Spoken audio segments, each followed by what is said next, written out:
Приветствует тебя, древнейшая душа, божественной искры, любящей сияющего света.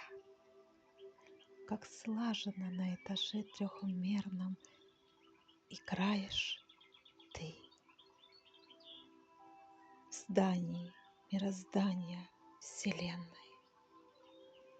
И вот стоишь вопросом, а что же дальше?